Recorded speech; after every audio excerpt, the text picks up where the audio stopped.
আসসালামু আলাইকুম ওরহমতুল্লাহি বরকাত।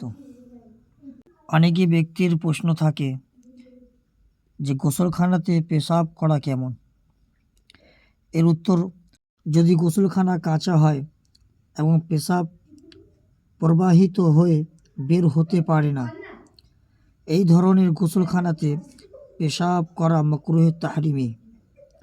তবে যদি গোসলখানা পাকা হয় এবং পানির সঙ্গে পেশাব প্রবাহিত হয়ে বের হয়ে যায়, তাহলে এই ধরনের গোসলখানাতে পেশাব করা মাকরুহ নয়।